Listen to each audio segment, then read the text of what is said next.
All right, well, all right, so we got a couple of interesting facts about you. That's Michael, I'm Frank, that's Lori, that's Alexander. Pay no mind to him, he's a little dangerous, but we're not worried about that. All right, ladies and gentlemen, thank you once again for joining us on another episode of Bullet Soup. Today we are joined, of course, by my co-host, Michael Marshall, and the Lieutenant Governor candidate for the state of Ohio, Jerimiah Workman, who, by all accounts, is not only an author, but raises fainting goats and was once the place kicker for the Houston Oilers. Jeremiah, thank you for joining us here today on Bullet Soup. How's it going? Good, good. How are you guys? Oh, we're doing well. So, how's the campaign so far treating you? It's good. Busy, staying busy. That's a good thing. I would imagine. How is it keeping up with the other guy? Keeping up with Joe? Yeah.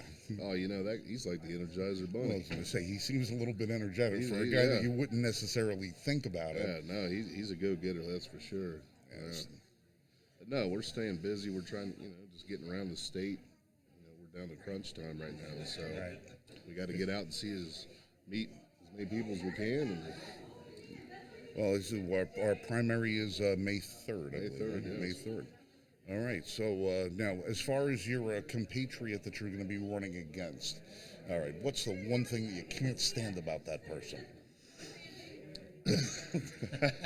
I just wanted to put you on the spot just once. I didn't want it to be too softball of an interview for you. You know what?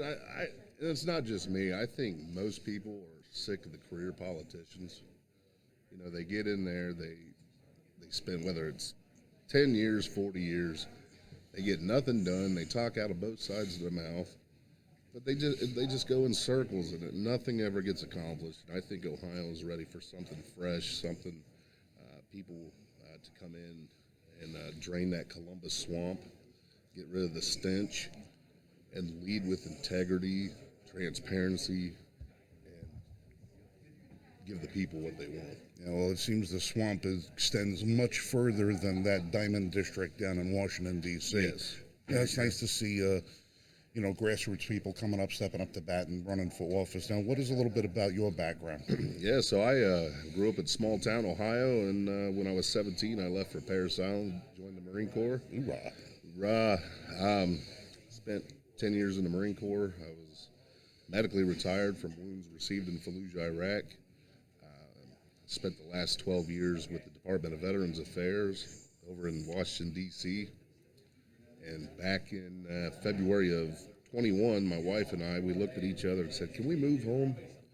The swamp is it's coming out to where we live, and it's stinky, and we're ready to go home." You can only be in a place so long before it starts to infect you. But yes. before anything else, just on behalf of myself and my family, thank you very much for the air in my lungs, because if it wasn't for guys like you and for Michael and for Alexander, who, braved the storm, went overseas, did what you did for our country, we'd be, living in an entirely different world. So, when I wake up in the morning, I breathe that fresh air down in North Carolina where I am now, and I say, thank God we have men and women that were willing to go put it on the line for us. So I appreciate it, and thank you. We appreciate you, and thank you for that, and that's what it's about. So now you're entering a brand new battlefield. It's a new battlefield. I tell people, I raised my hand. I took an oath to support and defend the Constitution against enemies, foreign and domestic. And here we are in Ohio. It's time to draw a line in the sand. I think people are ready. I think people are fed up. So many people lost their livelihoods over the mandates and just the silliness that is politics, overreaching politics. So, yeah, it's going to be a fight, but Joe and I, we're ready to throw the gloves off and hook and jab. Well, there you go. Now, Michael, I'm sure, is going to have to hit you with a bunch of policy questions, but as far as I'm concerned, because that's his thing. Michael is the brains of the operation. I'm just the goofy gun guy out of the group. But, as far as anything, what is probably personally the one issue that affects you most, that you think that you could at least, as the lieutenant governor, you're not going to have the power of the pen. That's all going to sit with the big chair. Correct. But you're going to have the most amount of influence on what Joe is able to do or not to do. So what is the one thing that you feel that you're going to try and really push with him to get out with the voters to really, feel is your hallmark issue? I think there's actually a couple things. Medical freedom, number one. I mean, no government entity should be telling you whether or not to take a jab. I mean, it's just wrong on so many different levels. So obviously that's big for Joe and I. But the other thing is veterans.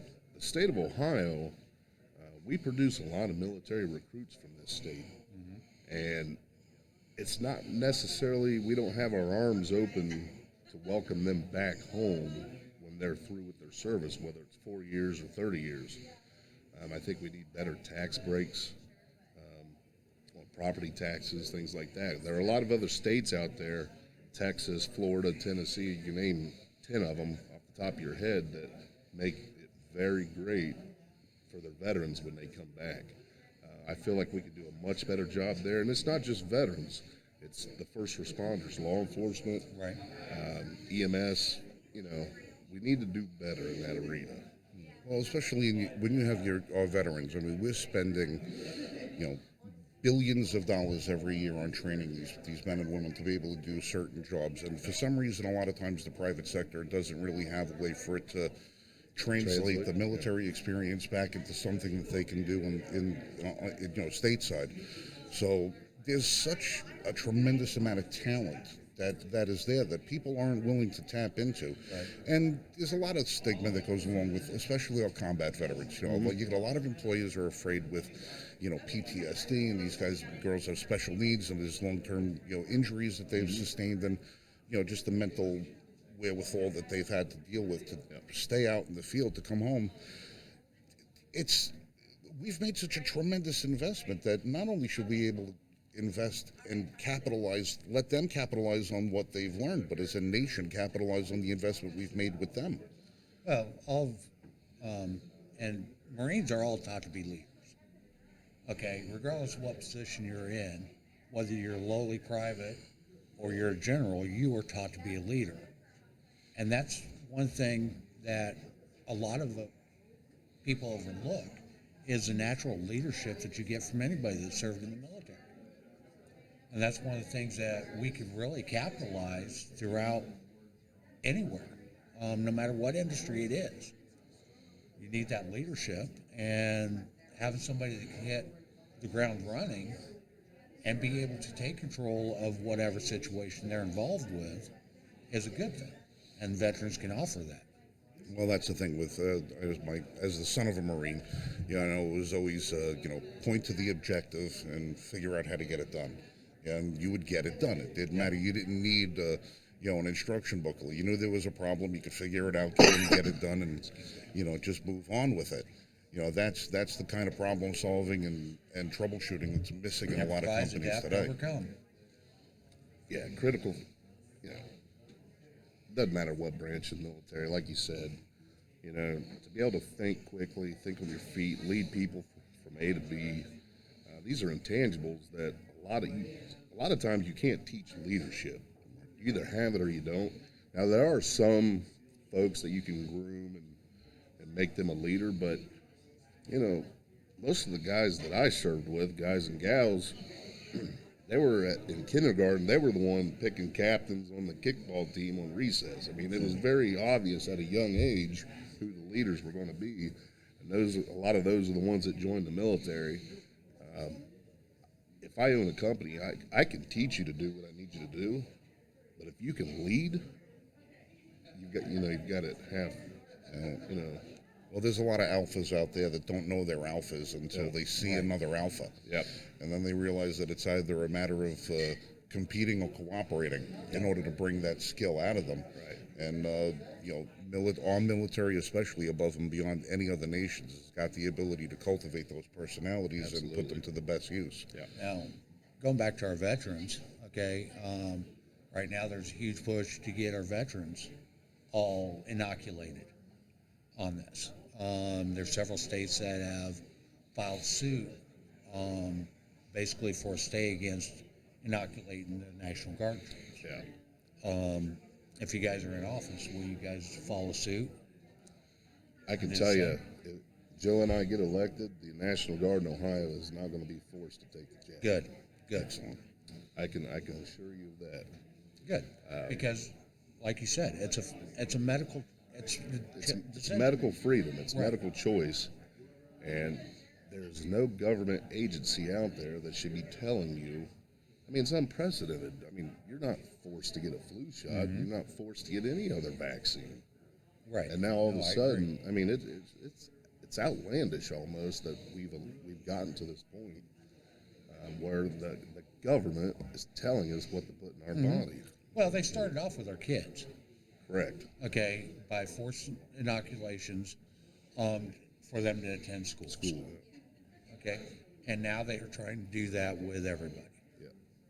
And it's to the point now where, and I don't really know if I should bring this up or not, but these vaccines are still experimental. Regardless of whether they've received FDA approval or not, they're still experimental.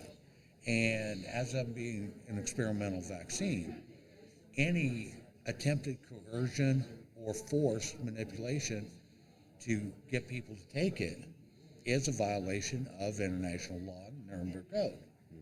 And that's something that has bothered me. I mean, let's say even if it was, something that had gone through the time-tested, routine of the 10, 12 years that it is before, something is approved. These things were all fast-tracked. Now, granted, nobody, especially of us, I've had several deaths of friends and family, nobody is going to minimize the threat that this virus is.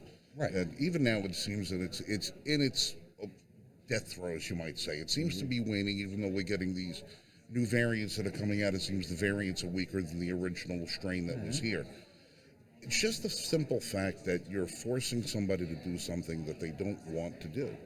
And I don't see, no matter what that is, whether it's a vaccine or they want you to paint your house a certain color. Right. And I said to myself, what happens if they were to find out that the only fail-safe way that you would have had to, never get the disease, never die from disease, was a surgical procedure? What if they said that there was a gland in your body that needed to be removed, and that would be the only way? Would they go ahead and mandate that? Because I don't see any difference between one invasive procedure and another invasive procedure if you don't want them. And I can't see it. They say, oh, well, if we take out your thyroid gland, you're never going to get COVID, so we're going to mandate that. I don't understand why there hasn't been more pushback, especially from the people that, espouse a certain belief of my body, my choice, and all the rest of that, where they are the first ones to jump up on and say, Right. If you don't get this, you're not getting your restaurant passport. You're not going to be able to go to work. You're not going to send your kids to school.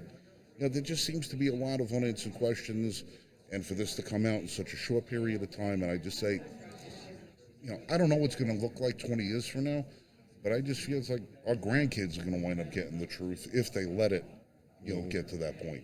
We still don't even know what happened in November of 1963. No, and they still, they're not being transparent about it. They're not being truthful about the side effects and about the extreme number of events that they're having with this vaccine. So until they start figuring that out, it's really, people are being lied to, essentially. They're being misled. Well, I always said that there's a difference between telling the truth and being honest. Right. And if you actually sit and parse those two words, and later tonight we're going to be speaking, I'm going to be touching on just that. Now that I was thinking about what I was going to say, they have me doing a little thing here later that I have not prepared for. Yeah. So I'm trying to figure out what I'm going to say, and that was one of the things that I was going to bring up. But all right, so veterans and medical freedom. All right, what else is a couple of the key point issues that you're concerned about? Well, I think another thing here in Ohio is, obviously Joe and I are pro-life, and even pro-life here in the state of Ohio means 20,000 plus babies are still being killed each year Right. in abortion clinics. We need to fix that. I know Joe and I, we've talked about it several times. That's high on the priority list. I'll say the competition out there, they vote, different heartbeat bills and things like that, but they're still not fixing the issue. Here's what amazes me is the number of people that are on waiting lists to adopt. Correct. Well, that's Okay. something And that we that's should something really that's seem to be being- streamline right. that process. That is something, well, even streamlining it, the children aren't there to be adopted. Okay, because these mothers are deciding to abort rather than have the children and let it go for adoption. Okay, into a loving home. Yeah, we need to. That process needs to be streamlined. There needs to be money put into that process. A few other things that human trafficking, horrendous here in Ohio. I believe I saw a stat where I believe it's Toledo, Ohio, is in the top 5 cities in the country for human trafficking. I just cannot understand that. I cannot understand when I sit and I look at some of the numbers, and I spoke to some friends of mine out in Texas, and it's big. Oh yeah, It's big, and especially when you get to any of these border states. Yep.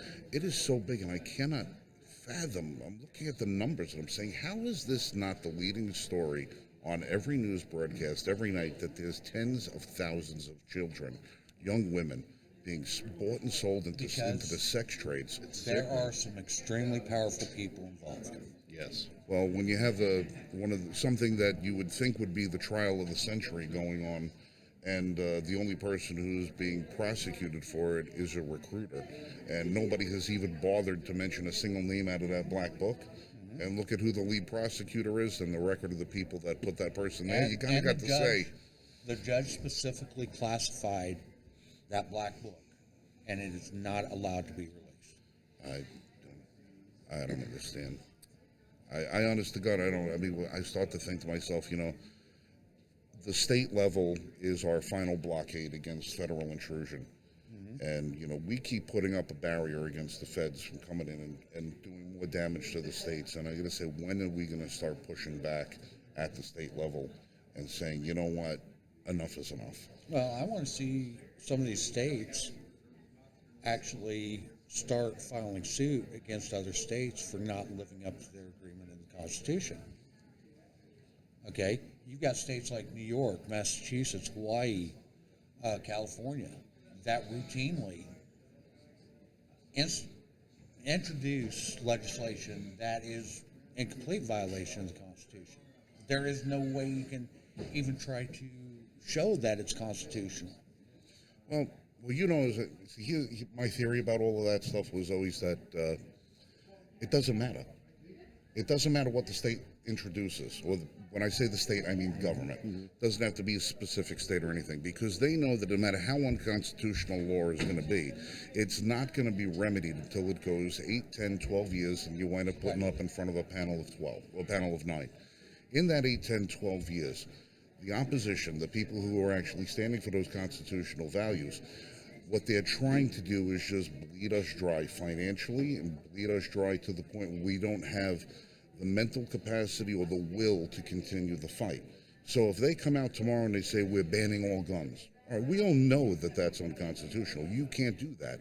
But if they have the ability to do that, if the numbers are in their favor, they're going to do it. Yeah. Because they know it's going to take that much longer for us to go through the court system, expel all our resources, because it doesn't cost them anything to fight that, because they use our money to fight against us for it. If the state of Ohio files suit against the state of New York, because all the representatives from the state of New York decided that they are going to support that legislation, now the state of New York, or Ohio, files suit against New York for monetary damages and actually holds the state accountable for their decisions.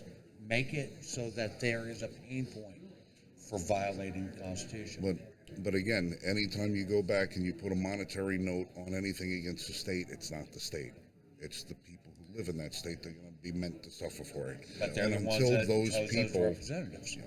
Until the people who are actually suffering and paying the bills start realizing, wait, half of my tax money is going to settle cases because my governor broke the Constitution. Now see? See how that works? Right. But again, that's a long road.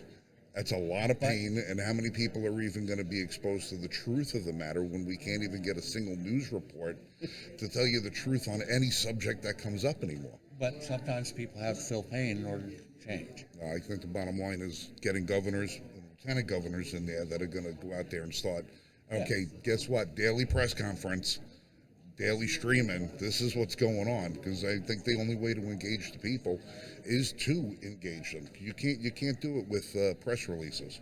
You got to be out in their faces. You can't hide behind the curtain. No, you You know, can't. it's just the people are sick of this. Mm-hmm. They want to know what's going on. They want transparency, and we owe that to the people. Well, we do. At the least. Okay? I absolutely agree. We owe that to the people. And I also agree that your number one job is to protect your constituents. That's right. And if that means you've got states that continuously violate the Constitution, then those states need to be held accountable. I agree. You know, and I don't know if you all talked to Joe yet, but Ohio, 2A is big in both of our hearts. Mm-hmm. And, you know, Ohio, we would want to make a constitutional carry state. Right. You know, nobody from the government's going to come knocking on your door telling you to hand over your weapons. Because I think there are a few folks out there that if they had it their way, they'd start tomorrow. Well, one of those people happens to be the incumbent in the position that you guys are trying to unseat, because we know that even though we came out in favor of a couple of things, there was a little bit of that red flag being waved in front of the bull last year. And I can't help but say to myself, no, something doesn't seem right that you're going to, promote constitutional carry on one hand and then turn around and institute red flag laws on the other. The two cannot coexist.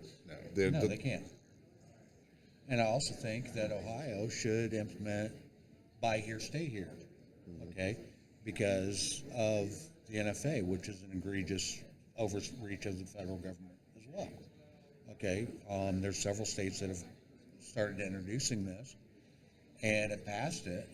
And if guns manufactured in Ohio and stays in Ohio, the federal government has no authority over that. Right. Yeah, there's a couple of states that do that right now with, we really lost a tremendous opportunity with when the Hearing Protection Act went down. Mm-hmm. You know, we had the previous president come out and make a statement that was kind of foolish, in my opinion.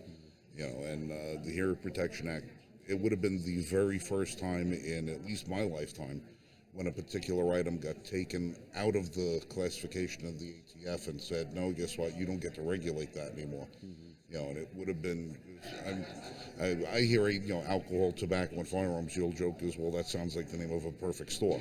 You know, that's where you get all your shopping done at one time. You know, that's not, it should not be a government agency. You know, see how they can regulate, and now they get to the point where they're just, do you realize that shoestrings are regulated under the ATF as a machine gun? You know, people don't realize how absolutely ridiculous some of these laws are, and we've got to do something about it. And the whole buy here, stay here thing is to say, if we manufacture, and certain states are doing it with suppressors. If you manufacture a suppressor here in the state, you can buy it in the state if it stays in the state. You can transport it out of the state if it's your personal use and property and go here, go there. You just can't sell it or transfer it to somebody else without then having to file the ATF tax stamp for that $200. But people tend to think that suppressors are illegal. They're not. Machine guns are not illegal. You just have to pay the government for your right to own one again. Right. When you shouldn't have to. Yeah. And if the states, we got to get the states to be a little bit more proactive in saying, okay, if you're not going to take that away from the ATF, we're going to take it away from the ATF. If you're not going to take that away from the Board of Education, we're going to take it away from it. By limiting the power of the federal government at a state level and putting that power back in the hands of the people, that's going to probably be the biggest ticket to victory. Yeah, because most of those regulations that the ATF has come up with have never been processed through Congress. Congress has never debated it, never voted on it. It's something the ATF came up with. Yeah, I could tell you, Joe and I, one of the big things that we talk about all the time is state sovereignty. Right. We know that the federal government is bullying and pushing states around, and that has got to stop as well. And I can tell you with Joe Blystone, when he's the next governor of the state of Ohio, it will stop. Good, good. One of the things that the federal government has routinely done is... Oh, we're losing some audio. Yep. One of the things that the federal government has routinely done to people is they've taken in, or the states, is they've threatened to withhold money from the states. Mm-hmm. Okay, and number one, first off, the federal government was never supposed to have authority to give money to the states. Okay, the money that the federal government had was supposed to be for their operation, not to pull states out of trouble. Yeah, there's a slew of things obviously going on in Columbus that need to be addressed immediately. The list goes on and on. I mean, our budget's out of control. Where's our money going? Where are the taxpayers' money going? I mean, what are we doing there? Right. If you compare our annual budget to a state that has twice the population that we have, Florida is usually the example I give. It's just the numbers don't add up. We're spending way too much money. We need to make the government smaller. We need to. Who was it? Ronald Reagan. He said the 9. Oh yeah, the most frightening sentence in the English language. Yeah, I'm from the government and I'm here to help. Yes. I mean, we need to get the government was set up to protect, the people and ensure we have an interstate highway system. Yeah, well, it's that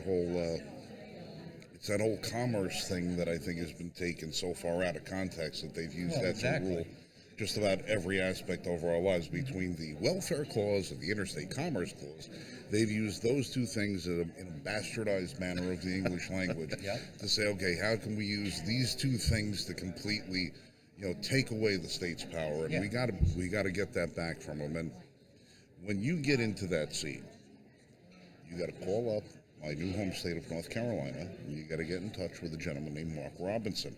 He's the lieutenant governor of that state. Mm-hmm. Very good friend of ours.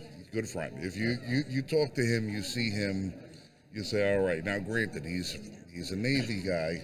Hey. All right. I know it's Marines love. I know. Sailors. Well, they give him a ride wherever the action is. Exactly. Yeah, Right. that's beside the point. They're a seagull and bellhop. All right, so one last thing we wanted to touch off to you, because we see you getting a crowd built up here tonight. We want to be able to get you near England. Yeah. Fainting goats. All right. I'm not going to ask you to tell me what got you into fainting goats. I'm not going to ask you, why you have them or anything. Just give me your best impersonation of one. No, we're not going to do that either. All right. All right, because we have friends that we have border collie at home, and we have friends that have a sheep farm, and they've got like a dozen border collies are always out there chasing sheep. Our border collie would prefer a fainting goat. Yeah. Because she could just run after her for 3 feet, say she caught her, and that's it. We're done. So how did you get into fainting? Yeah, we have fainting goats because I have a 12-year-old daughter that saw a YouTube video and said, "Daddy, I want fainting goats." And that's all it took. All right, you got me. But they're a nice addition to the family. They're Scarlet and Gray. That's their name. Scarlet and Gray. Well, and they don't go that far if you have to chase them. No, they don't. No, that's awesome. They do get out every once in a while, but within 3 spoke steps, when you they're got dead. them. Yeah. Yeah, so now we're going to have a petition for the new state mascot of Ohio. The Ohio fainting Goat. Oh, fantastic. Change the Buckeyes for the fainting goats. Yeah. Oh, crying out loud. This is a sick night. All right. All right, listen, everybody. We want to thank Jeremiah for coming in here. We want to wish you and Joe a lot of luck in the upcoming elections. And, we know damn well that if put into the right position, you guys are going to do the right thing by the state. So thanks for coming in here to sit with Michael and I on Bullet Soup. And if you Thank you want very to much. give a little bit of information on the campaign where people can find the information, shoot it out. Yeah, well, I appreciate y'all having me on the show today. Joe Blystone for governor.com. Go there often. Tell everybody you know, and let's make this happen. All right, and with your donation to the campaign comes an autographed picture of a fainting goat. So we'll have that. So good night, everybody. You guys all shoot safe and be straight.